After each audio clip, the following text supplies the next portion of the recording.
Today on the Podski, we're going to be looking over numbers 50 through 41. But before we get into that, we're going to run over the Holiday Awards show coming up and the Holiday Show. So with that, the Podski starts now. The Podski with John Baker. For over 1 year, the revolutionary force in audio entertainment.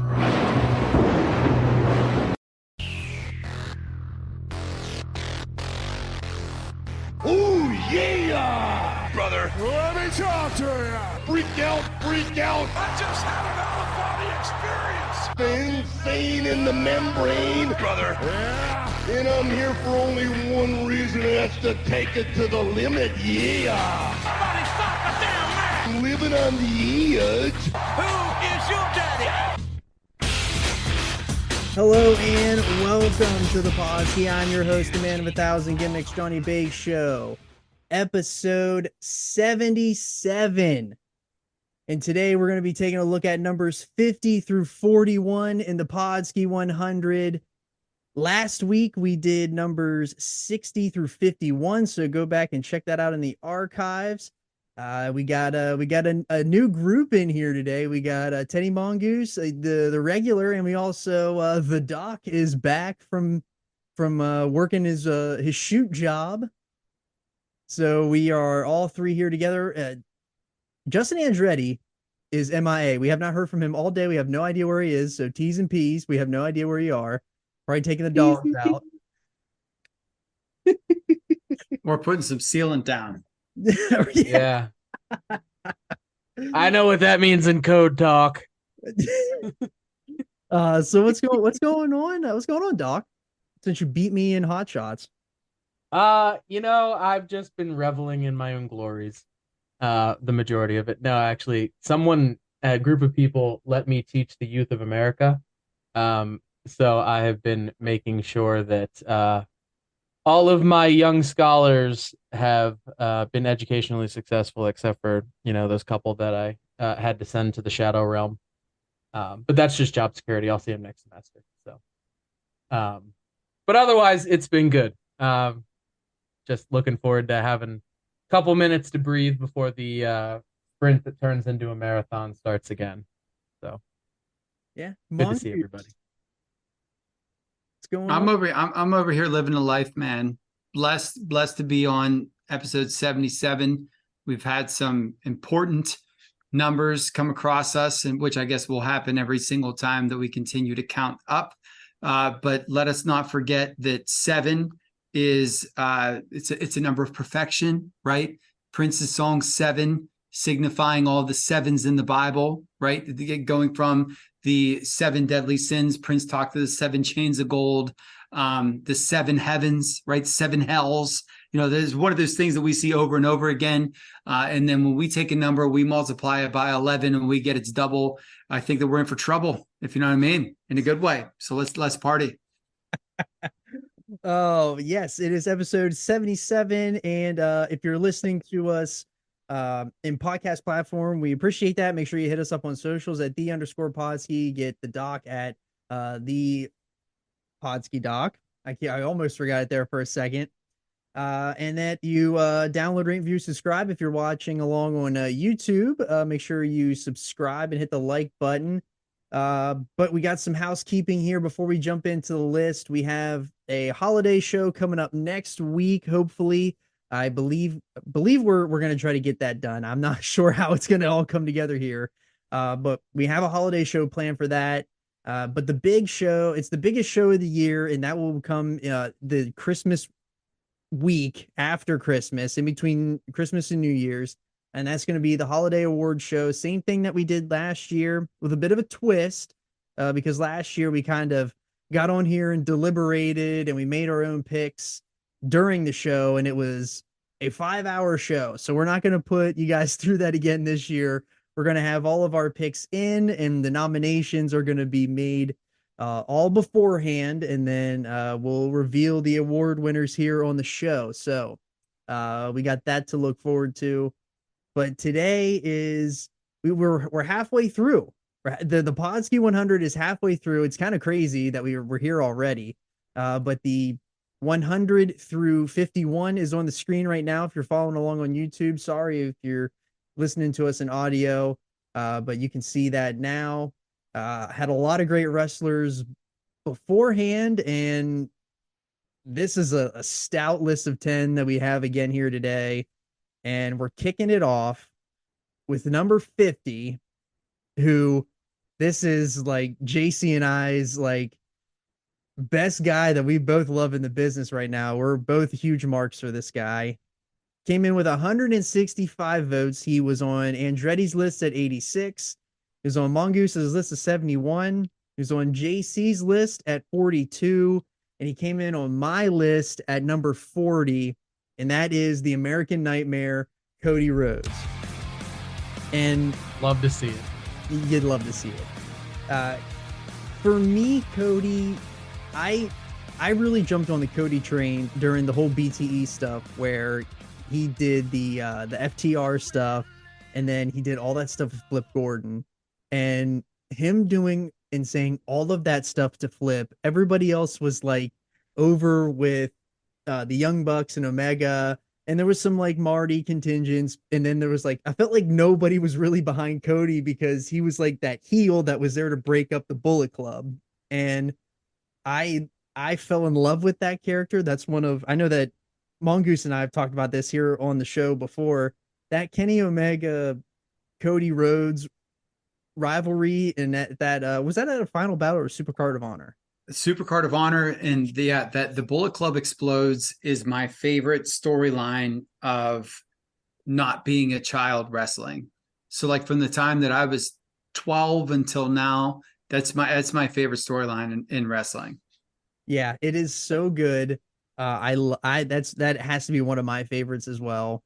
And it's the way that Cody had bet on himself, left WWE, made a name for himself out on the indies, came, fought his way, scratched and clawed, found his way into the Bullet Club, and then with the Elite and all that, then he became an EVP with AEW and had that little bit of a good run, but a weird run at the same time. And then he returns to WWE, and now he's like the biggest baby face that they have there that they've seen in a long, long time. So super excited that he's on the list. And but I know that JC, he's got a lot to say about Cody as well.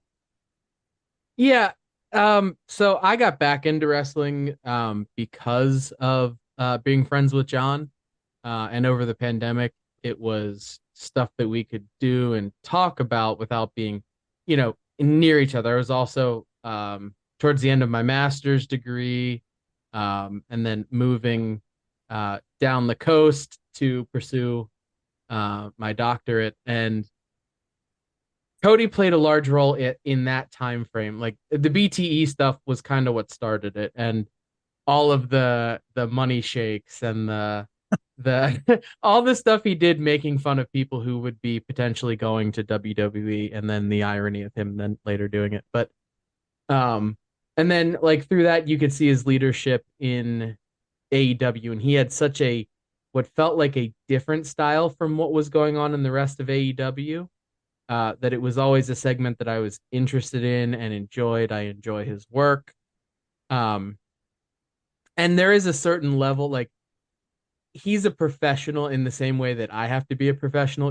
There's a smart ass and someone who has, a real human personality underneath the veneer of having to be a professional, and it peeks out every once in a while. And I can relate to that. In my job, I kind of have to do that. So I felt relatable in that way. And you could tell he loves what he does. And he takes it seriously and he enjoys it. And, I don't think the babyface version of him is that far off from the real person. So I feel like there's a certain amount of authenticity that also draws me to him. And the hard work, like everything's turned up to 11, to a certain degree. So that's real life. But, and it's the stories with him. Like, okay, he's, as far as like the current standard for work in wrestling today, like he maybe doesn't hit the highest of highs when it comes to that, but he's an excellent storyteller, both creatively and in the ring. And to me, that's when wrestling is the best. Like I can watch people do 1450 Google planches, over the top rope. And like, I can watch 4 or 5 of those in a show and be like, okay, we've kind of hit our limit on that. But you watch what he does and everything kind of means something and everything has levels to it and there's depth to it. And I can point stuff back to other stuff. And okay, he does the super overselling sometimes and he kind of walks like a SpongeBob squeaky meme. And those are always hilarious. Yeah. But he has enough self-awareness to lean into it. And then occasionally you get the gem, like he comes out after a PPV and he's, half tossed. And it's just a hilarious experience. But at the end of the day, like he's a person that you can get behind and you're likely not going to be disappointed. You might get disappointed about other things like leaving AEW and whatever, but that's a different kind of decision. But he feels like a sure bet to be invested into, and I'm looking forward to that paying off soon enough when we're in Philly for WrestleMania. So I could go on for a while. I don't want to hold up the proceedings, and I'm sure Mongoose has stuff to say about it. So I will turn it over to him. But yeah, Cody, I'm glad he's on the list. So for me, I missed all of the legacy stuff. So I was not there to see all of the Cody and Ted DiBiase Jr., Randy Orton, and all of those things. Whenever I went feet first back into the business, my first real memory of Cody would have been him as Stardust in the ladder match in WrestleMania 31. Oh yeah, that one is, yes. Yeah, and that was, but the weird thing is, I thought it was cool that Cody was like embracing, little gold dust, while at the same time, he was very much an afterthought because they have Daniel Bryan winning the IC title, weirdly enough, right the year after that he unified the championships at WrestleMania in 30 or whatever. Yeah. Sorry to wet the whistle there. So I then go to 32. He comes out in polka dots right after Dusty passes. And so then I'm behind this guy again. In between, I couldn't tell you anything that happened, but those two things really stand out to me, both of those Mania ladder matches. He's in the polka dots. Somebody that grew up with that Dusty polka dots Hasbro figure, that said something to me, sort of rang my nostalgia bells. Doesn't win that one. That's the Zack Ryder one, right? 32. Yep. Yeah. Yep. So 2 times he's in a match that's incredible. That's someone else's story. And then we get to the list, and the list is actually what made me pay attention to Cody Rhodes. So when he decided that he was going to go his own way, again, I only really knew him as Stardust and whatever, it's just what these guys do.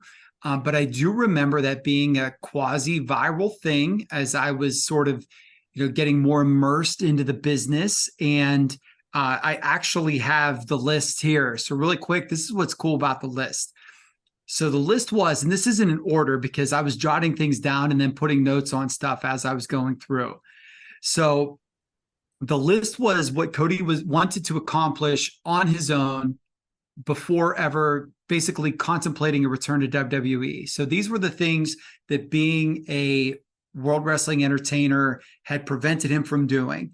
So the first thing was to wrestle Adam Cole, which he did in May 26, 2017, wrestled him for Cody's Northeast Wrestling Heavyweight Championship. Didn't even know that match happened. It's on my must-see list. I have several of these now. Dalton Castle was one. And the really cool thing with Dalton Castle is that he put Dalton Castle over for the championship, for the ROH championship at I believe it was Final Battle, before he went on to Supercard to face Kenny. So what better way is there for you to crown a king than to be at the top of ROH, which he was, man. He's the only reason we started watching ROH. Yep. And for him to put over Dalton Castle like that was huge. I didn't know Dalton Castle until he came back from his injury for that storyline. And I still love Dalton Castle to this day. He had participated in the Battle of Los Angeles, which he did. He lost to Marty Scurll in the year Marty Scurll won. He had wrestled Chris Hero, which he did at an Evolve show. That was his second opponent outside of the WWE. So he checked that box right away. He had wrestled, and it was on his list. It said The Miracle. And I didn't know that The Miracle was Mike Bennett. And people can get mad, but listen, man, I wasn't too hip to the Impact game in 2017, right? And he did that. He had a match with The Miracle Mike Bennett before Bennett came back to WWE. He had Moose, which he wrestled in 2017 with Impact. He had the Streamers thing, in quotes, which is the entrance that he got in the Supercard match versus Kenny. So if you get the Streamers coming out for both opponents, you know that you're in big time in Ring of Honor, and he did it. He had the Young Bucks, which he faced with his brother after that epic match at Double or Nothing. They then teamed to face the other brother team in newly formed AEW at, I believe it was at Fyter Fest or Fight for the Fallen that year. This is one of the two. Yeah, Fight for the Fallen. There you go. He had wrestled Trevor Lee, which for those of you that don't know, that is Cameron Grimes. So he had wrestled Cameron Grimes on his list in 2016. He actually wrestled him in a PWG match in 2017. He had Shibata on the list, which he wrestled in a tag. He was tagged with Hangman versus Shibata and Jay Lethal in 2017. He had wrestled Kurt Angle. Those guys had a best of 3 series. In the first match, Angle tapped him out in 12 minutes. Cody then won the next 2, including a steel cage match for their sort of blow off. And that was Kurt Angle's last match before he went back to WWE to then retire against Baron Corbin. Poor bloke. He had wrestled Pat Buck, which he did at WrestlePro, which was an offshoot of one of Pat Buck's promotions. The only things that I do not know that he has had accomplished are personal ring announcer, which I'm sure he married one. I was just going to say, I'm sure that Brandy Rhodes at some point in time did it, and so maybe I'm wrong about that, but I'm just going to say that it had to happen. And the one thing from that list that he did not accomplish was a match with Roderick Strong. And what's crazy is that I feel like Roddy is doing his best work since NXT, especially, like that early Undisputed Era, NXT era. I think Roddy's amazing. And I hope that their paths do cross, because that would be really cool to see all of those things get checked off. In between, the dude helped start a company, right? When you said, JC, about being the elite things with the money shakes and all of that, that was awesome. That he was such a wonderful character on that show when they did the entire, like the funeral for was it Joey Ryan's or no, just Joey Ryan. That's right, because they killed Joey Ryan before all those, the before the world did. Right. Yeah. Before all of that happened, that was incredible stuff. His heel turn was, not only was it impressive from in-ring work, but the psychological work to have a full heel turn happen over a YouTube show. That's what makes me think that that's my favorite storyline ever, is that they made you tune in to 10 minutes a week to see him slowly be this power hungry guy. For Kenny to call him a 3-star general, to say that, to literally for them to get into an argument with each other and him say he's never even had a 4-star match was insane. The 3-star general thing was great. And here's the best part about it, is that 3-star general thing sort of stuck until it didn't anymore, because then Cody had multiple 5-star matches, legit 5-star matches. And so I can't believe I said all these words about a guy that's number 50, but I had to put that all out there, man, because he's great, man. He will be an Observer Hall of Famer someday. I don't think he's a first ballot guy. I don't know if he's a first 5 years guy, but I think that he's certainly in by the time that we get to 2030, and it's well deserving. Yeah, as far as accolades, he's a 2-time Intercontinental Champion, five-time tag team champion. He's won the Royal Rumble in 2023, headlined WrestleMania last year with Roman Reigns. Hopefully he will do that again this year while we're there at WrestleMania 40. An endless amount of OVW, New Japan. He was the U.S. Heavyweight Championship in New Japan. So many indie promotions. And he was the first TNT champion, and he was the inaugural champion of that. So he won that 3 times. Yeah. So there's one last thing I want to put a button on with him about, and I think that is the overall impact he's had on the business, being a forerunner with AEW and bringing some legitimacy to it, but also being sort of that spiritual base. Yeah, they talk about the Bucks and Kenny, and yes, they are part of it for sure. They're all as a group the part of it, but he was the face of it when they put it together. Number 1 action figure, number 1 in the line was Cody Rhodes, and he was on all of the merchandise. He was on all of the things. And personally, what sealed me back into wrestling, and I just want to give this match its due, it was the match with him and Dustin. Yeah, it's my favorite Double match. or Nothing. It is my favorite match of all time as well. It brought me back to wrestling. It is a match that I will go back at least once a year and go watch, and it still gets me every time because it was just a master class in storytelling. And that's what's great about wrestling for me. So I just wanted to put that over. We can move on, but the impact he had was incredible in that match. All right, coming in at number 49 with 173 votes. He was on Andretti's list at 71. He was on Mongoose's list at 27. That's got to be the highest that we've seen. We got JC's list at 69. Nice. And he came on my list at 64, and that is Ted Dibiase. So take it away, Mongoose.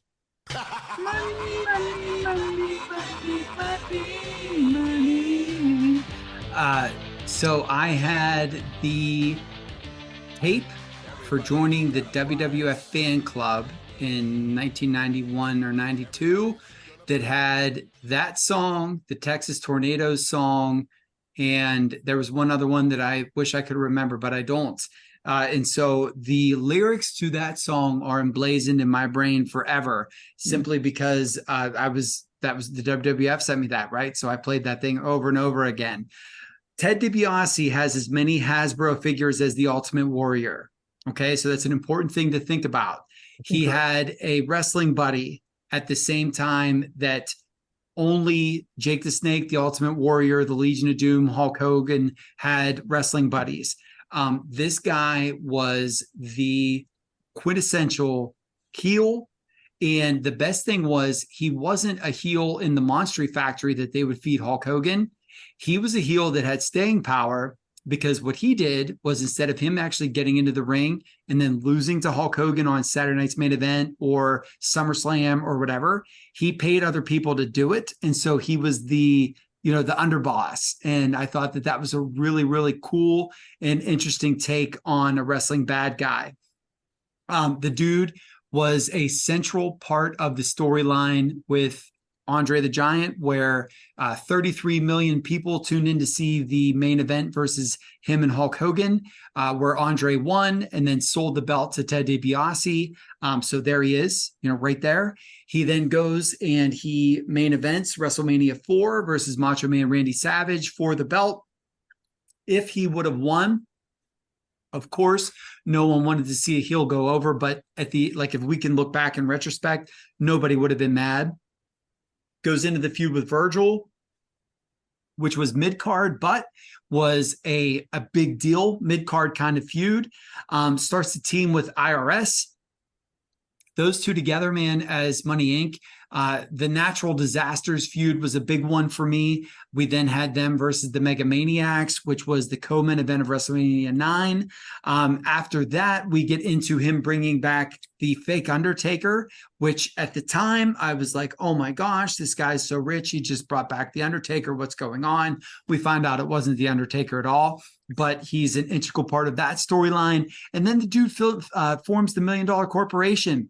That $1 Million Corporation, really quick, has the Underfaker, has IRS, Bam Bam Bigelow, got Tatanka to turn heel on Lex Luger, Kama Mustafa, King Kong Bundy, Psycho Sid, the 1-2-3 Kid. Also has fake Santa Claus, which was actually Balls Mahoney that beat down Savio Vega on a Christmas show. And dude, Nikolai Volkov, he buys Nikolai Volkov as a legend, makes him put on a t-shirt, a tuxedo t-shirt with sense signs on it to show how little of a deal he is. So that sort of emasculization made me love Nikolai Volkov after being a rotten USSR bastard for all those years, right? And then at the end, he brings in Steve Austin. And so people forget that the Ringmaster's first finisher was the $1 Million Dream. And they had Ted DiBiase as his mouthpiece. So while this guy ended up being one of the best talkers ever, they obviously put him into a place with one of their top talkers to be somebody that could really go places, and he ended up doing it. And so Ted DiBiase is a part of that. And then lest we forget, the dude goes to WCW and is one of the first members of the NWO and helps catapult that, please help me, what's the word? Stable. Thank you. Helps catapult that stable into the stratosphere, which then starts the wrestling war, which then the rest is history, right? So Ted DiBiase is so much more important than anybody even thinks about. And the dude's an Observer Hall of Famer. So he automatically cracked my top 40. And whenever I thought about those things that I just said, he just dethroned person after person after person. And so Ted DiBiase, not only do I think your last name is cool for a couple of reasons, you deserve to be here. Wink, wink. Yeah, and for me, like DiBiase, like I'm my first, like, because I was not in the New Gen era, but going back and watching those New Gen era, all those like Raws and the pay-per-views and everything like that, like him as Money Inc. with IRS, and like the match at with the Natural Disasters at SummerSlam 92, like for some reason that I love that is such a great curtain jerker match, and I loved it. And I know that there's a lot of stuff of $1 Million Man that I haven't seen that I need to see. But yeah, I'm a huge $1 Million Man mark. There's a tag match with those two, and I probably said on the show more than once, but it's him and IRS versus the Natural Disasters, and they take turns keeping Typhoon in a corner, and $1 Million Man's putting the Dream on, and then he would tag in IRS to put a sleeper, and back to back. And I'm just laying on my living room floor as like an 8-year-old screaming at the TV, man. Like great psychology, man. Great stuff. We got Podski, Doc. My impression, again, I'm much like you, John, in that my understanding of DiBiase is through the lens of me as an adult, and me understanding at least a little bit, maybe, about how wrestling works, and sort of what's expected of characters like him, and especially in the context of the WWF, where he wasn't necessarily used as a worker as much as he was a personality. But man, he was just an effortless asshole. Yeah.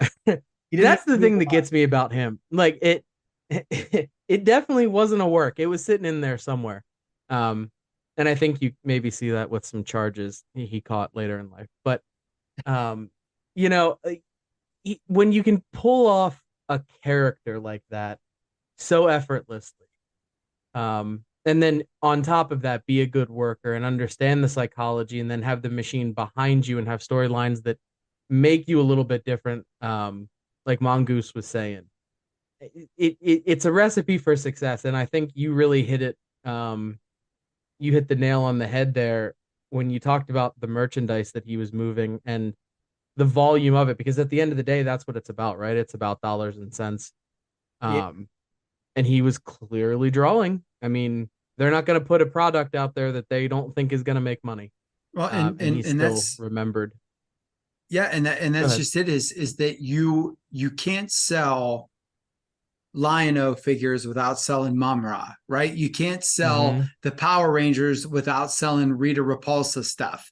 Like that, you know, it's the way that it is, and it's the way that it always has been, because what fun is it to play with your good guys if they can't face a bad guy? And he was such a good bad guy that they redid his figure 3 different times in that Hasbro line alone. The fact that he has as many Hasbros as the Ultimate Warrior, I think is big deal. And they just released a brand new one here in 2023, one with a sculpt of him in his prime with the WWF anyway, and one of Old Man Ted from when he was on NXT a couple years ago, or last year, whatever it was. So the man is still a draw. So, I mean, what can you say? You know, I think we've covered him pretty nicely in his impact on the wrestling business. Yeah, and then some of his accolades: he won Best Gimmick, Best Heel in the Observer, Best Technical Wrestler. He had Feud of the Year 2 times, and he was Observer Hall of Famer in 1996. He won the he was the $1 Million Champion, obviously North American Champion, Tag Team Champion 3 times, King of the Ring in '98, WWE Hall of Fame class of 2010. So that is Ted Dibiase. And coming in at 48 on the list with 173 votes, he was on Andretti's list at 75. He was on Mongoose's list at 58, JC's list at 44, and my list at 54. And that is RVD. So take it away, Podski Doc.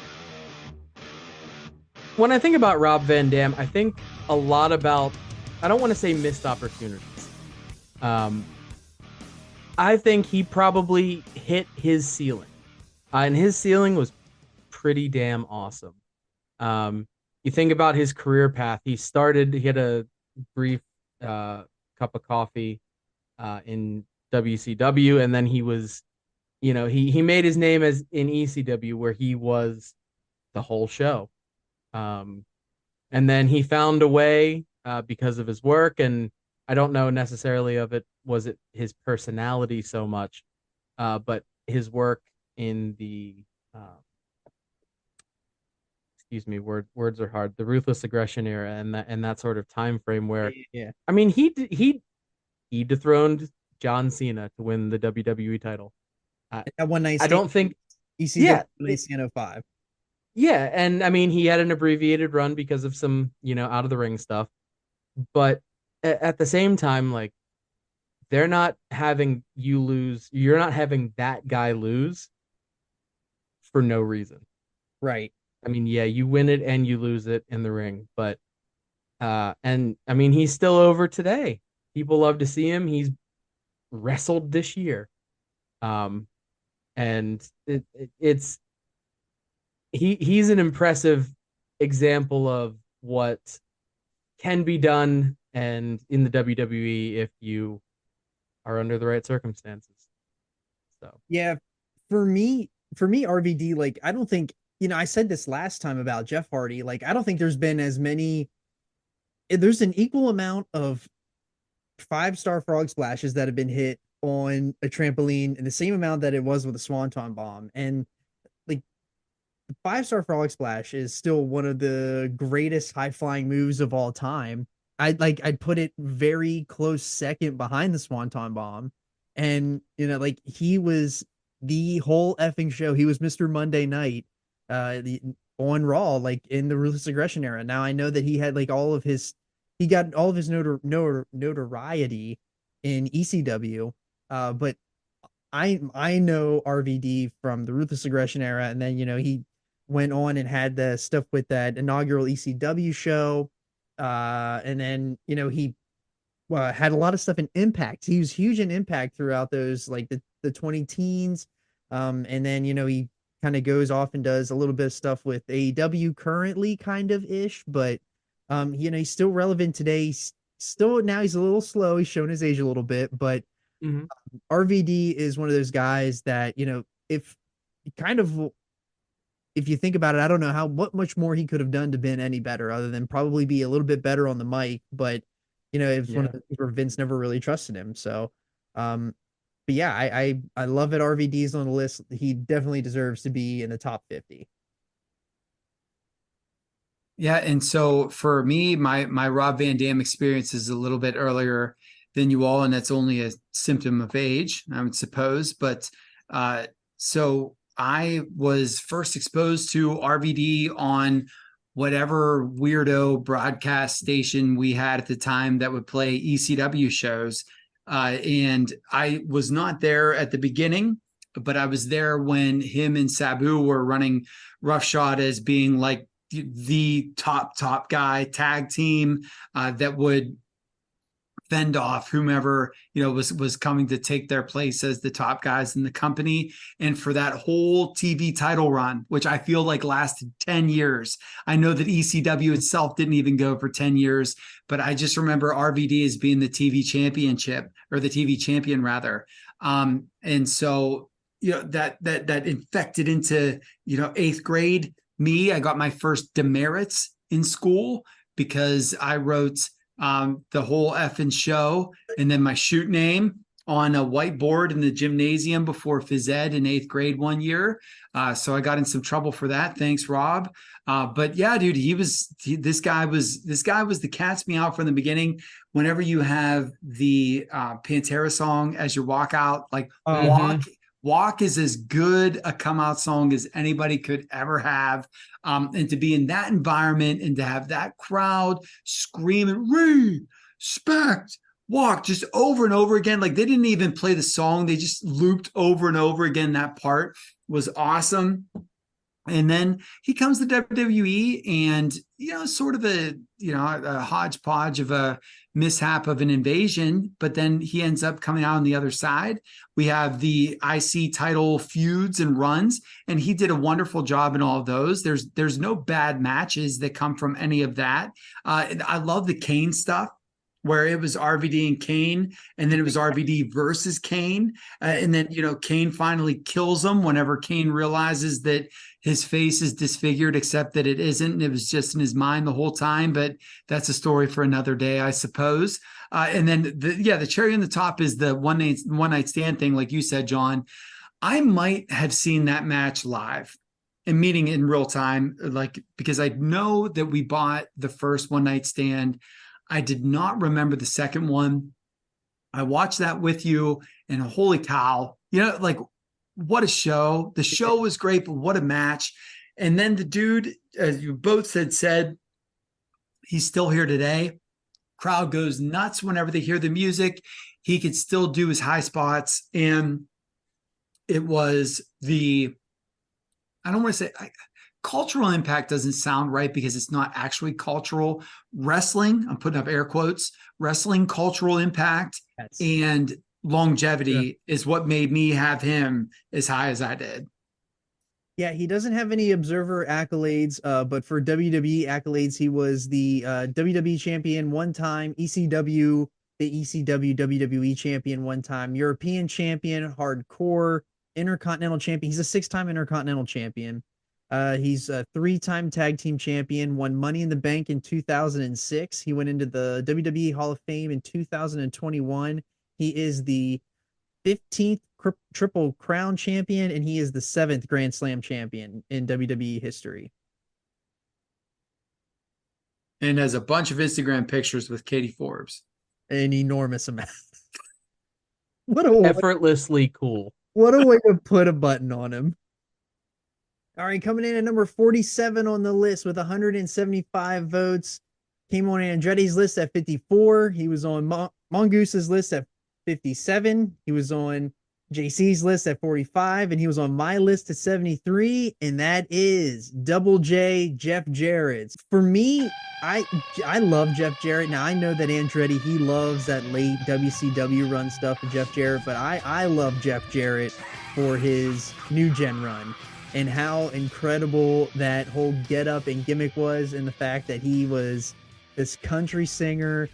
I went back and watched that New Gen stuff, and he looked like $1 million. He looked so awesome. I know that people hate that gear and hate that whole run, but I love it. I think it's fantastic. That just means he knew what he was doing. I mean, we still talk about it to this day, and like, who the hell came Yeah. up with that and approved that gear? And like, was it like actually guitar strings? I don't know. Like, I know that was thrown around at one point. But yeah, like I love Jeff Jarrett, and he's still going today. Might even be doing some of his best work that he's ever done, like in today's AEW. Like whenever he was doing that stuff with Jay Lethal last year, that stuff was awesome. And they're probably going to end up running it back with Ric Flair probably here in AEW. They did a little bit of a stare down or whatever on social media, so I would not be surprised if they run it back. So Jeff Jarrett, hats off to you, buddy. Yeah, I as again as someone who enjoys wrestling from an entertainment perspective and almost an anthropological perspective, I appreciate Jeff Jarrett so much because he gets it on a different level. Mm-hmm. Like, and again, like I don't know that you can really believe that that guy is a nice guy. Like he may actually be a good human and a really nice human, but again, an effortless asshole. And he gets it. He gets it that it's about entertainment and about money, and getting heat. If you want to steal a Dave Meltzerism, so like I've listened to him talk on his podcast, which is very interesting to listen to if you haven't listened to it. But you just appreciate how early he got it and that he was being the bad guy to make the good guy look good. And he's gotten it this entire time, and he is good at it. Like and there's different kind of heels, right? Like he is just really good at being absolutely obnoxious. And I appreciate that so much. And it makes going back, because I kind of came to that realization about Jeff Jarrett before I went back and watched New Gen. So as I was watching New Gen era and his run in there, like I'm just like, all right, he's just doing this to piss people off at a real high level.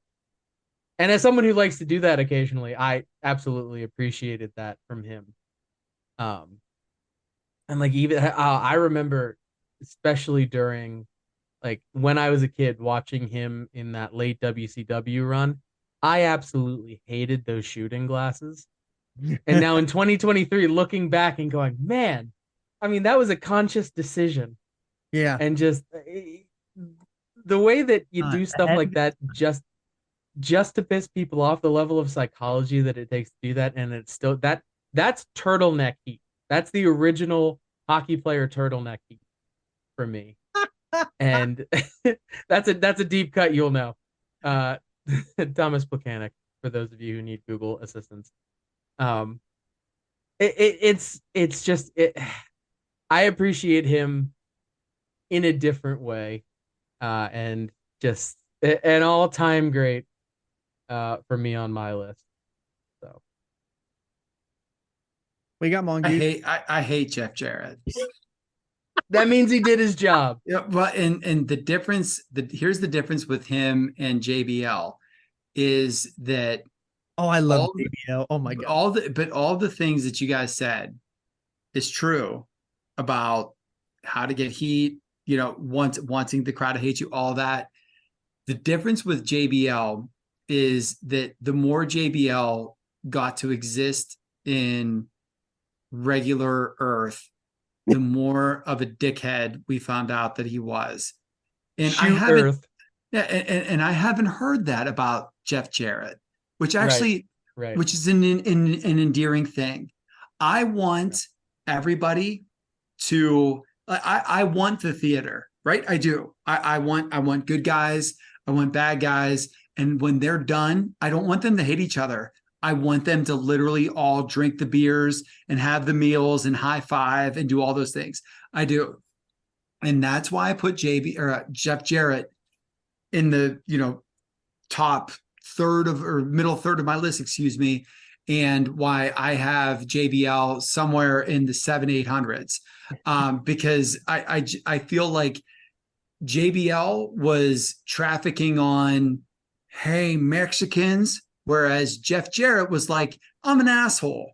And I actually can get down with that. I really can. Right. Yeah, I feel like those are two very different kinds of heat. with Jeff Jarrett, the other reason that I have him so high, even though he's not a guy of mine, is when I look back at feuds that made a difference to me, like when it was Jeff Jarrett beating Razor Ramon, I couldn't even stand to look at my television, man. I was so mad. And then when Sean beat Jeff Jarrett, I was over the moon because I felt like Sean beat a guy. Well, that matters, right? Like to go back 20 years later and look and say, oh man, like that's literally the way that this was supposed to play out. His stuff with Owen is really good. And I also hated it because I hated him. But, again, he was a great character, especially the stuff with Deborah. I thought that was awesome, to go back in retrospect and say like, that "don't piss me off" shirt and all of that. Great stuff, man. I did not watch any of his WCW run. Everything that I've seen of his WCW run, I've seen posthumously, like after the company died, because I wasn't here to watch Jeff Jarrett be the chosen one. There was no chance that was going to happen. But I did have a chance to see him do a few things, and look, he's fine. Me, Andretti, and a couple of buddies were one of the only probably 40 or 50 people that bought the first 4 or 5 NWA TNA pay-per-view shows, the weekly shows. And of course, there he was, being him and in the main event and on the cover and everything else. But I can't say bad things because he was a top guy in that company through whenever he left it, when it was Global Force or whatever it was in 2018, 2019. And so look, this whole business is about making money. And if there was a living to be made, he did it. And who am I to say that he did it wrong, right? Again, wasn't my cup of tea. You can say that meant he did it right. I can agree with it to a point. He's a little exhausting with some of the stuff, but he absolutely deserves to be here. Yeah, and he won Feud of the Year in 1992 in The Observer with Lawler versus the Moondogs, and he was the most overrated wrestler of 2005. But he was a European champion, 6-time Intercontinental champion, tag team champion, WWE Hall of Fame in 2018, won the World Heavyweight Championship 4 times, and was the U.S. Heavyweight Champion in WCW 3 times. So that is Jeff Jarrett. Coming in at number 46 with 189 votes, he was on Andretti's list at 41. He was on Mongoose's list at 31. He was not on JC's list, but he was on my list at 42. And this is a little bit of a controversial one, but this is Chris Benoit, Rabid Wolverine. So, what do you got, Mongoose, for this one, since he's the highest on your list? So I literally have him this high on this list because he was not voted out of the Observer Hall of Fame when the people that voted him in had the opportunity to vote him out. So if he stayed in, then that's how I'm going to look, is I'm just going to judge what I saw in the ring, right? And if we were judging out of ring stuff, not everybody murders their wife and kid, okay? But many people have done many terrible, terrible things. And so if this is just going to be a kayfabe list, meaning stuff that we saw happen in the ring, then he absolutely needs to be here, and we might even have him low. This guy is awesome. I did not see the New Japan stuff previous to his WCW arrival, but everything he did in WCW was great. It was so good that they tried to put the belt on him to keep him whenever the Rascals coup was going on. It wasn't good enough to keep him because of the turmoil within the company, but they saw it, right? Like they did in a time where people that weren't Hulk or, Macho or Goldberg or Nash didn't have the belt. He got it. And so then he comes over to WWE, killer match after killer match. The feud with that little thing with Angle and Jericho, they have a ladder match, and I should have written down one at Royal Rumble, perhaps. That was Royal Rumble 2000. Oh my gosh, man. I mean, just top tier stuff. And you could see it then. And then when they did the SmackDown 6 And there he is in that tag team tournament, and Yeah. he's having all these killer matches with all these guys every single week on free TV. For him to finally then get the belt, I mean, obviously it wasn't a successful run, being that they did cut it short with Orton beating him. It doesn't matter, man. It was still a recognition of what he was able to do, and that was a big sway of the guys backstage. And he left this earth as terrible as anybody in the world could have left it. And everybody backstage was devastated. And that's what makes it probably the saddest thing, is that you had a whole bunch of people that were his work family that had no idea, that said great things through tears. And then we find out what happened. Right. But this is an upper echelon wrestler. And so just on wrestling, he deserves to be where he is. Yeah, I'm glad that you said it like that. That was like perfectly put. Somebody for me who grew up in the Ruthless Aggression era, he came up and he like took that belt at WrestleMania, from at WrestleMania 20 from my favorite wrestler Triple H. So like I couldn't stand it. I was so boo-hooey over it, but he was like the top dog at the time, and he had such awesome matches. And he had a really cool run in WCW, part of the Horsemen. So he was awesome. He really was awesome in terms of kayfabe and wrestling and all that. He was awesome. And if we're talking strictly on wrestling, he deserves 1000% to be on the list. But I know JC didn't put him on his list, so we'll let him go now. Yeah, again, all of those things you said are wonderful, and you can't take away the in-ring work from him. But on the other side of the coin, some people can separate the art from the artist, and there are many, many examples of people who do wonderful, top-tier, creative, artful things, and I would put wrestling under that category of creative art adjacent kind of thing. And there are extenuating circumstances with mental health and CTE, and it's a lesson for all of us not to be flying, headbutting people for decades on end. So I couldn't, despite all of the wonderful things he did as a professional, I couldn't bring myself to put him on the list, and it sucks. I don't want to feel that way, but it is what it is. I hope people not only can appreciate the work that he did, but can take something from the end and be better to each other and better to yourself and foreground mental health in different ways. I don't want to end this on a negative note. So foreground your mental health and take things seriously and don't bonk yourself on the head. I hope that despite the negatives, I hope that we can take a lesson from it and do better in multiple facets of life. Yeah, and in terms of Observer awards, he was Best Brawler in 2004, Best Technical Wrestler 5 times, Feud of the Year in 2004, Match of the Year in 2002, Most Outstanding Wrestler 2 times, Most Underrated Wrestler in 1998. He was the Reader's Favorite Wrestler in 97 and 2000, and he was a Hall of Fame inductee in 2003. He is the 12th Triple Crown winner of WWE. He won the Royal Rumble in 2004, Tag Team Tournament Champion winner, 3-time tag champion, 4-time Intercontinental Champion, 3-time U.S. Champion, and World Heavyweight Champion 1 time. And he was also World Heavyweight Champion for WCW. And the list goes on. He was a WC Triple Crown Champion. Like, those things are very, very well deserved on the list. Just extenuating circumstances outside that hinder where he is. So that is Chris Benoit. Halfway on the list today at number 45, coming in at 190 votes.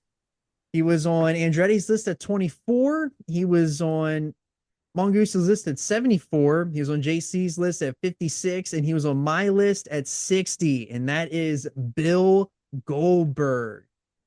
And like, for me, I feel like Goldberg, like, he is arguably the top star of the 90s outside and the part of the Attitude Era. WCW literally put their company on his back there in the year where they made their most money pay-per-view wise in 98. Like they sold that match on their television where he wins the world heavyweight champion from Hulk Hogan in a time where that just didn't happen. Despite the fact of him being a one-trick pony kind of, but I feel like that shouldn't take away from the fact that like he was such an insane draw for him to only have basically two moves, jackhammer and spear, and kick Brett in the head. And a kick butt in the head if we're, sorry, Brett. But this guy was, when you think of a wrestler and you look at a wrestler, he's exactly what you think of. Very incredibly believable. He had an intensity, a demeanor in the ring that he was going to kill you, and he killed a lot of people. So I love Bill Goldberg. Had a great run in WCW, obviously with the undefeated record. Then comes to WWE and has kind of a lackluster first run. Could have been better, but didn't seem like he was getting what he really wanted. Loved them in the Elimination Chamber match in 2003 SummerSlam. We talked about him in the Unforgiven 03 retrospective that we did here on the channel. So go back and listen to that too. But a guy that absolutely deserves to be on the list. He's a one of one, and I love Bill Goldberg. So happy that Goldberg made the list. Yeah, I like Goldberg pretty well. He's not my style of wrestler per se, but you can appreciate what they did, how they built him, and what he meant for a short period of time. I don't need to see a Bill Goldberg match ever again. I definitely don't need to see him with Taker ever. Again, no more headbutting things. Those are the best shows ever. Yeah, it's something, all right. But he's an example of the highest of highs and lowest of lows. So I can definitely appreciate what he meant to the business. As you can use him as an archetype to some degree, for building people like him. I don't know that it would necessarily work perfectly in the modern era, given the stylistic changes and preferences of fans these days. But just to put over, how big he was and still is today. He was on the Atlanta Falcons football field this weekend. Yeah.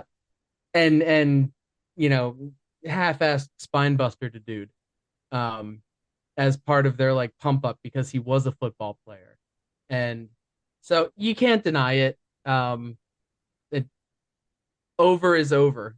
There's a lot of different ways to be over. He was clearly over. I don't know. And the thing about it too is I don't know if you could put another person in that same spot and get the same results. Yeah. It's true. Because he was so physically charismatic.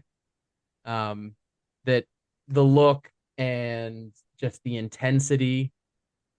I mean, there were tons of jacked up dudes who never got even a quarter as popular as he did. Right. So, and they had longer runs like Luger. So, there was a lot of intangibles that went with him, and it was a perfect right place, right time, and you got to give him his due. We got Mongoose. I got Bill Goldberg as the Ultimate Warrior 2.0. So you guys didn't have a chance to run through that as a youth. But Bill Goldberg's run for you guys would have been the Ultimate Warrior's run for me, where all of my friends were Ultimate Warrior fans because his music was awesome. And he came to the ring and he was jacked up and he killed you to death. Yeah. And then he ran out of the ring. And that's kind of seriously, literally what Goldberg did, except he didn't run. He walked. Right. And he got blown up at the end of it. Yeah. And like that sort of, when you said the archetype, JC, it's something that can hit forever. if you do it right. And with the Ultimate Warrior, they built him into the person that needed to beat Hulk Hogan. And then they realized, oh, shoot, he shouldn't have beat Hulk Hogan, right? Because what do we do next? With Goldberg, it was close, but it wasn't the same. And the reason why is I do think that he did have more staying power than the Warrior did, only because he was presenting himself as an ex-athlete, whereas the Warrior was presenting himself as just this physical specimen. And so because Goldberg brought in with him actual athletic credibility, I think that was the intangible that was missing with the Warrior. I don't have the quote in front of me, but it's Bobby Heenan said that when they beat Bill Goldberg, that they killed the golden calf, essentially, was that shouldn't have happened. When in live time, I was so team Nash, so team Wolfpack that I was just high-fiving everybody when Kevin Nash beat him. And then to see what their plans were next is just next level. Come on. And so, yeah, that was it. That him losing was the true end. People say that it was Sting not beating Hogan at Starrcade. It wasn't, because they accidentally caught lightning in a bottle with Goldberg, and Goldberg could have been that one that could have kept them on that upward trajectory for years to come and maybe would have saved the company. And because they decided to take the belt from him the way they did and then book the belt the way they did and just tried to go back to 1996 3 years later, was just a total misstep. But he's great. He is, and deserving. But for me, not as deserving as many people, better at this than him. I have him in just inside that top 3/4 because of what he was able to accomplish, how over he was, the charisma, but it's the limitations that he had as a worker that sort of maybe put him back up there. Yeah, and as far as Observer Awards, he had Best Wrestling Maneuver. I'm looking at Ultimo Dragon. He was Rookie of the Year in 1998. He was World Heavyweight Champion in WWE, Universal Champion 2 times on his way back. He was also part of the Hall of Fame class of 2018, won the World Heavyweight Champion in WCW, the U.S. Championship 2 times, and he was Tag Team Champion with Bret Hart, and he was the 5th Triple Crown winner in WCW. Coming in at 44 with 192 votes. He was on Andretti's list at 29. He did not make it on Mongoose's list. He was on JC's list at 39, and he was on my list at 43, and that is Tatsumi Fujinami. So I really don't have to say. Let me go first really quick, and then I'll let you guys. I don't have Fujinami on my list because I know who he is. I know Fujinami from being one of the old guys that tagged with Jushin Thunder Liger in his retirement tags at Wrestle Kingdom. And then he randomly showed up at the Rambo last year. So like, I hate to say it, dude, but that's my exposure to Fujinami. So like, I probably did you wrong, brother. but I've only seen literally 65-year-old you in the ring. You guys go ahead.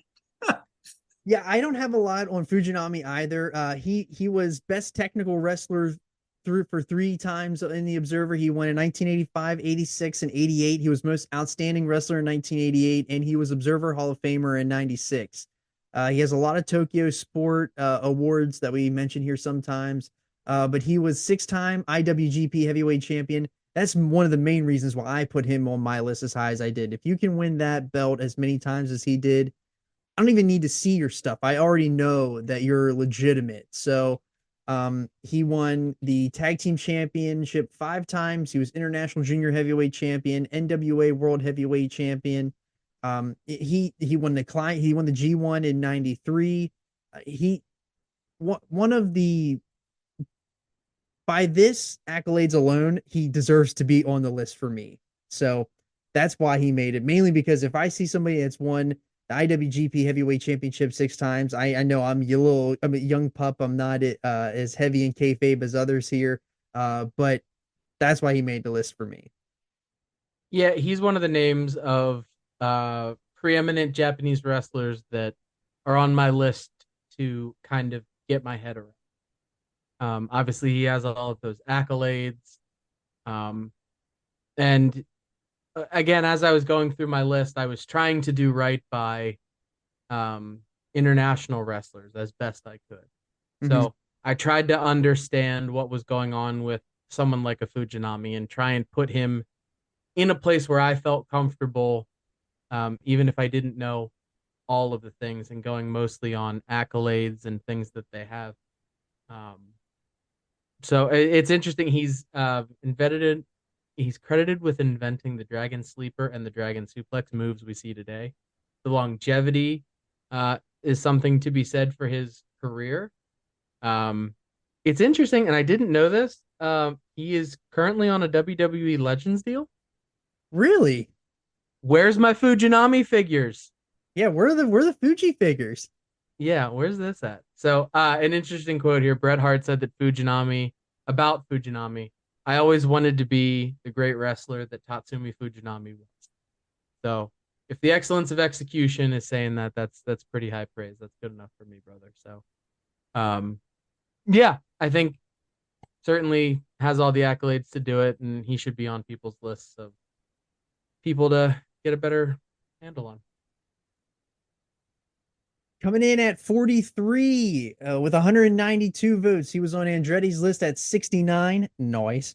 He was on Mongoose's list at 38. He was on JC's list at 54. And he was on my list at 51. And that is the Ultimo Dragon. So take it away, Mongoose. The Ultimo Dragon deserves to be in anyone's top 40 only for that photo of him arm spread with 8 or whatever title belts all around him. One of the most iconic photos in sports history. I don't even say wrestling history. Like, I feel like people that don't even know have seen that photo somewhere at some point in time. Yeah. So that's top notch right there. What I need to say is that my exposure to Ultimo Dragon came with the WCW run. Mhm. I have him as high as I do because of the WCW run, saw the WWF run, and with the Observer Hall of Famedom, get a chance to go back and see, hey, this guy did this, that, and the other thing. And so, unfortunately for Fujinami, I only saw him as, a dude with an AARP card. Whereas with Ultimo Dragon, I was able to see as a contemporary and see what he was doing in real time and do things at a high level. The WCW stuff's great, man. We have the Dean Malenko feud, great matches there. He's in that cruiserweight crop with Eddie, with Alex Wright, with Juventud. So he's in that whole sort of churner of these people that were having those top-notch first hour of Nitro matches that they're so famous for now, or those pay-per-view openers or whatever else. So top-notch stuff there. And then when he came to WWF, I remember that being the biggest deal, man. We were so excited for him. And he had that big grandiose entrance. And, they had that run with him in there with, Ray and those other guys. And then there was that Cruiserweight Open or whatever they called it at WrestleMania. Was it 20? Yeah. Where he had the trips. Yeah. He tripped once coming in and then tripped again. Yeah. And it's a shame that there's a whole lot of WWF fans that will think of that. And I don't know what it is with masked men, dude, like Sin Cara doing the same thing to have this like horrible, flubbing entrance. But this guy is top notch, and he really is. And I didn't have Fujinami because I haven't seen what he did outside. However, for me to see Ultimo Dragon, especially in that prime WCW run, and then to be as excited as we were with that WWF run, I know that it wasn't what he wanted it to be. He didn't get to the heights that he could have attained, but at the same time, he was still a top, like one of the cruiserweight style top guys that they brought in, and he has a million accolades from all over the place. And if you don't believe me, find that picture I was just talking about. Yeah, that J Crown photo really, really sums it up. And it's just one of those iconic photos like you were talking about. And I just remember watching him. He's one of the few things, like, I watched wrestling, in the Attitude Era and that mid to late 90s era. And I was pretty young at the time given my age, but I remember him sticking out even amongst all of those super over and some of the very colorful cruiserweights of the time. And I remember likening him, and maybe this is just part of where my numbering came in there, but I remember thinking about the Green Power Ranger Oh yeah. when I saw him, because it was the shield that he wore and the Dragon Association, and maybe that stuck with me all the years because I'm a Green Ranger guy. But but you go back and watch it, and it's like, man, this guy was doing great stuff, having banger matches that have set the tone for what we see today as the current style. So yeah, Forerunner for what we see today in a lot of respects. Did it all, that's kind of where my head was at. Yeah, and then for me, Ultimo Dragon, the first thing I think about is him in WWE SmackDown. Here Comes the Pain, because you just saw this masked guy on the loading screen and then like in the menu, and I had no idea who this guy was, but he looked awesome. Then you start using him in the game, and you realize like this guy was like so awesome to use.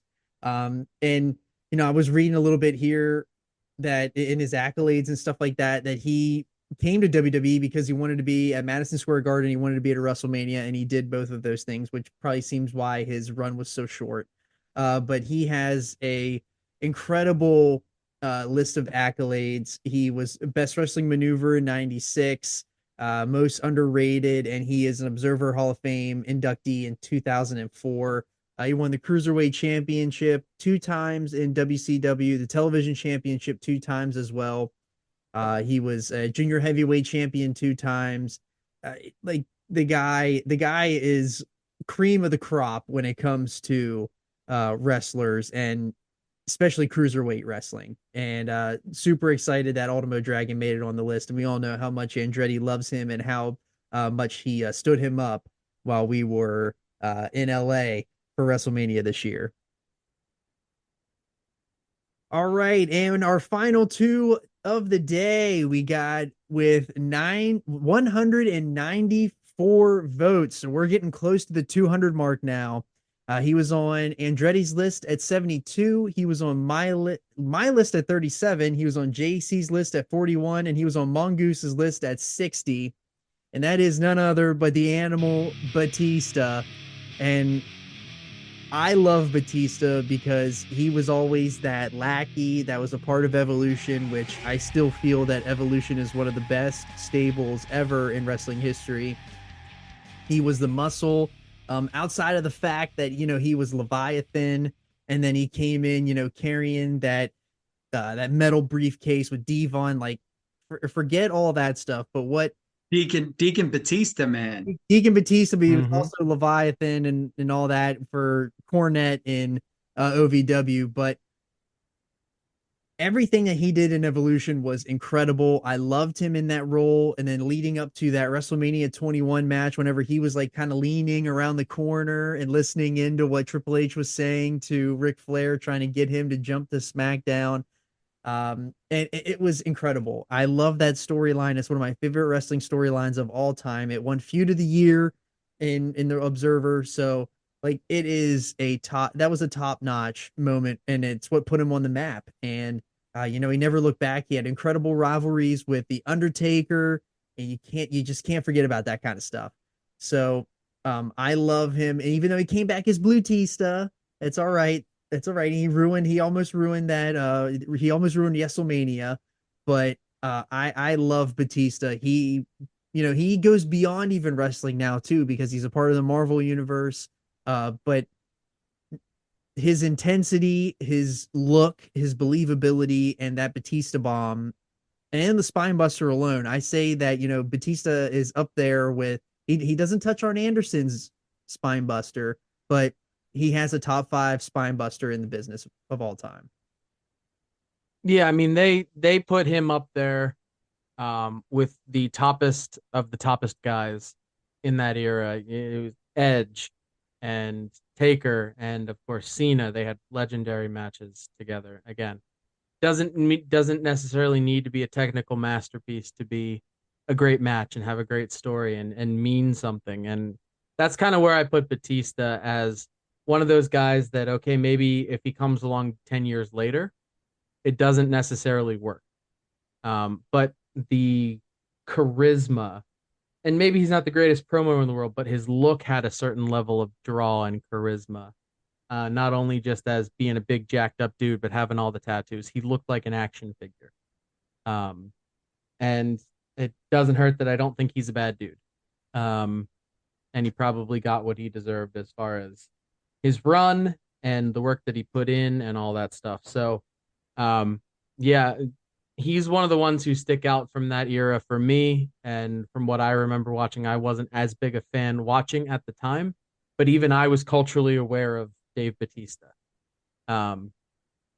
So yeah, I think he checks a lot of boxes and made a big impact at a time where, they talk about it, where business kind of slumped a little bit in that time frame, and it wasn't as big, not as mainstream, coming out of the Attitude Era and things like that. And they strapped the rocket to him, and he helped them rebound in a lot of ways. So yeah, good on Batista. 42, well deserved. I got Batista on my list as high as I do because he was the reason that I bought the last WrestleMania that I ever bought. Oh, because that was still in the time when we were buying all the pay-per-views. yeah. And at that time, I was in college, and there's college things to do. And we all go through our makeups and breakups with pro wrestling. I've had 3 or 4 of them in my life. And that was at a time where, other things, I was doing other things. Right. And so watching Raw, watching SmackDown wasn't a priority. However, I know without a doubt that I bought that WrestleMania, watched that WrestleMania, and it was all because of him doing the thumbs down and turning on Triple H. Would I have bought a show or two after that? Possibly. Again, I'd have to go back and look and really sort of, cram my thoughts with that one. But he was it. And that Deacon Batista thing, the reason I wanted to say that out loud was I was watching when this guy that was this big deal in OVW came up, and he was Devon Dudley's money box guy. I don't understand how we thought that was a good idea, but they immediately decided, oh my gosh, it isn't. And they did. They put him into a top guy spot, and they put him with 2 of the tippiest top guys of all time. And everybody made out better because of it. Triple H was actually elevated from Reign of Terror to, okay, we can accept you as a top heel. And then you elevated 2 guys. Randy Orton's still kicking today. And, Batista, what I do give him credit for is that he went into mainstream. He had mainstream appeal. And he came back and did that match with Triple H. And they're like taking pliers to nose rings and all kinds of weirdo stuff. Like, look, man, he tried to have a banger final match. And for all those reasons, man, you deserve to be here, Dave. So good on you. And as far as Observer Awards, he has 2 Feud of the Years for 2005 with Triple H and 2007 with Undertaker, 2-time WWE World Champion, 4-time World Heavyweight Champion, 3-time Tag Team Champion, and a Royal Rumble winner in 2005, the famous 2005 one, and 2014. That is one of Mrs. Mongoose's favorite wrestling moments. She will pop every time that comes on the screen and we see Vince blow both quads. All right, our final entrant on the countdown today comes in, our very first entrant, with 200 points. He was on Andretti's list at 51. He was on Mongoose's list at 33, JC's at 62, and mine at 58. And that is Big Van Vader. So take it away, Mongoose. Big Van Vader's the Mastodon. And when I was watching as a young fella, when he came and he had Harley Race as his manager, I did not know that Harley Race was a wrestler. Yeah, I didn't. I thought that he was just slick talking piss blonde hair dyed guy that was seconding this actual murderer. Okay. Like Vader was everything. And then you find out that Harley Race was a legit top guy himself. And so that made a whole lot of sense. Right. But I was introduced to Vader with his feud with Sting, where he beats Sting for the title. There's that whole White Castle of Fear thing. All of that is great stuff. The thing that I really, really remember outside of that was the King of Cable tournament. It's from an early Starrcade, and it's got to be like 92, 93, 94. That Sting Battle Bowl. beats. Was that Battle Bowl? It was Battle Bowl. I'm looking at it right now. Okay, I remember him beating Vader in the King of Cable tournament, and I was like, "Oh my god, oh, yeah, honey, we done did it!" You know what I mean? Like I thought that was the hugest deal to win that thing. And so, like when those types of things matter and they're not for the world strap, that's how you know how over somebody is, especially as a heel. Like whenever you have a baby face beating a heel for something that isn't the world belt. And like King of Cable, dude, I don't think that ever happened before or again, but I remember it still, X amount of years later, because I won't just put my age out there. Y'all can't know. Great, just incredible things. And then he goes from that to the Cactus Jack feud, where there's the whole Cactus Jack lost in Cleveland skits and vignettes that come around after that. They have that insane Texas death match at Halloween Havoc. Off of that, we get Vader and Sid teaming together against Sting and Davey Boy Smith, with Sid in flip-flops on the beach and midgets and just bombs and exploding boat. Yeah. Yes, all that stuff, man. And then he gets into the Hogan stuff, which when Hulk came, I was still a total Hulkamaniac.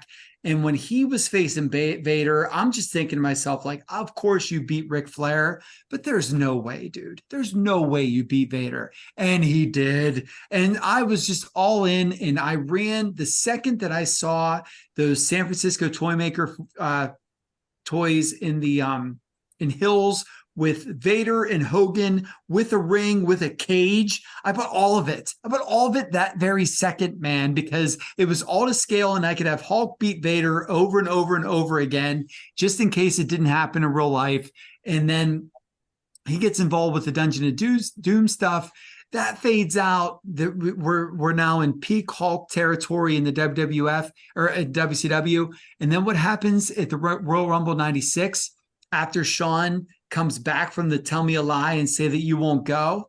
Oh, he gets eliminated by the biggest, baddest man that I've ever known as a young fellow, which is Vader. And so I'm, throwing things, and I don't know if 11-year-old me is cursing the way that I would have now, but I'm letting it all hang out. And then homeboy Gorilla Monsoon comes in, rights the wrongs, and says this ain't gonna happen. Well, then that bastard Vader done ruined Gorilla's spine and everything. This is an old fella. What a rotten heel. He had the most incredible introduction to a company ever, and it's a shame that he had to work with such a rotten person to work with, who's also my favorite wrestler ever, because I do believe that Shawn probably killed the rest of his career in WWF. But my God, what a 91 through 96 run that was. And then the dude ends up leaving WWF and goes right back to Japan and starts killing it again. And so Vader's an all timer, like all timer. And he was on Boy Meets World. Yeah, Vader, like he is one. When I think of the quintessential like super heavyweight, I think like that Vader is the highest of the high on that list. Like he sets the standard, and I love Vader, and especially all that stuff that he did. You laid that out perfectly. Like I don't think I could said anything any better there. Really a shame that he didn't really pan out in WWE, and likely that Shawn killed it dead. But a lot of what could have beens, and it's sad that we didn't get all of it, but he ended up going to, like we said, New Japan, and going over to just Japan in general and just literally lit it up. And yeah, what a guy! Like seriously, great. One of the great, like probably the greatest super heavyweight we'll ever see. Sean and Vader should have been Sting and Vader. Yeah. It's what it should have been, and that's what sucks is that Sean was Sean, you know. And so that SummerSlam match, if you haven't seen it, anybody go back and watch when he does that moonsault and Vader doesn't move and he lands on his feet and he just kicks the bleep out of his face and he's throwing a literal tantrum in the ring. That was it. Like that was it. And that's what really sucks is that dude, the WWF had a pay-per-view that winter called It's Time. Yes. And it was headlined by two people that weren't Vader. Like obviously that was supposed to be Vader in the Sid spot, you know, like that was going to be Vader and Sean was going to be Vader and Sid. And that's what stinks is that could have been a legit Sean and Sting would have been Sting and Vader, and it wasn't, and it should have been. Yeah, couple quick things, and then we'll pass it over to Johnny Bake Show. But shout out Hills, shout out the Slammy Award for the crime of the century, assaulting faded Gino. Miss you, Gino. Can't wait to see you next season. And then John, I need you to do me a personal favor on this one. Mm-hmm. Okay, so on the video, draw to YouTube. Make sure you go to YouTube. I need you to put a picture and put under it that it's Mongoose approved, and more importantly, JC approved. It's a picture of Surfer Sting, and then a greater than sign, and then a picture of HBK. Yeah, I don't even believe that myself. I will find you in your place of residence. Anyway, right now you can also cut to that Liam Neeson Taken promo. That'll work. I'm just saying, Sting forever. Sting doesn't have crossed eyes and not that much balding, so whatever. Sting +1. But getting back to Vader, I remember watching him as a kid and him being so different and unique looking, and also scaring the bejesus out of me through a television. And that's pretty incredible. I know, you know, he didn't maybe get the run he should have after the whole Sean thing, but the dude was a legit killer and scared the bejesus out of very young me, and I'm sure very many other children as well. Would have liked to see that face turn where he was just a gigantic teddy bear fighting and righting the wrongs of the world. But instead we got, I'm just a fat piece of shit. Well, we can all, okay. So as a fat piece of shit, I appreciate like the self-awareness from Vader on that. Maybe a little self-deprecating humor, but and you know the problem is that it wasn't used like that. Like it wasn't supposed to be endearing. It was literally him just saying to the world, I'm a fat piece of shit, so I'm gonna go away. Like, what are we doing, man? Like this is the same company that you pushed Hakeem to the moon. Like you can't do this with Vader. That mask alone, he should have main evented a WrestleMania with that mask. Are you serious? That big elephant thing he'd put on the Mastodon, hit that on the top of a stage. It's so good. When Hulk Hogan wore that in that cage, I think it was in the cage in Bash the Beach or something like that. Oh my God. And dude, Vader did the Vader bomb and then the moonsault. That was what made him so killer. Yeah. It wasn't the power bomb. The Masters of the Power Bomb team with him and Sid was great. But the fact that he would do a power bomb, but also do the Vader bomb and then the moonsault was insane. Yeah, and with that moonsault, he won Best Wrestling Maneuver in the Observer Awards in '93. He won Best Heel in '93, Most Improved Wrestler in '99, and he was Wrestler of the Year in 1993. And he was an Observer Hall of Fame inductee in 1996. He was inducted to the class of the Hall of Fame class of 2022 in WWE. He was World Heavyweight Champion 3 times, and WCW United States Champion 1 time. And he was IWGP Heavyweight Champion 3 times. won the super grade tag team lead, won the title tournament in 89. The dude did a lot. He won the Triple Crown Heavyweight Championship in All Japan as well. So very deserving. And I feel like that is the best 10 that we have done so far here on the list of the Podski 100. And we'll get back to the list here in a couple more weeks. We got some holiday stuff to wrap up with, so be on the lookout for that. And if you want to, if you're new to the show and you want to go back and check out the other stuff, where you can find it all in the archives. We don't put anything behind a paywall here yet. So, but so thank you to Teddy Mongoose and the Podski Doc. Make sure you check us out on socials at _Podski on Twitter and Instagram. If you're following along on YouTube, drop a like and subscribe. And if you're following us on the podcast platform, make sure you download, rate, review, and subscribe. And thank you all for listening, and we will see you next time on the Podski.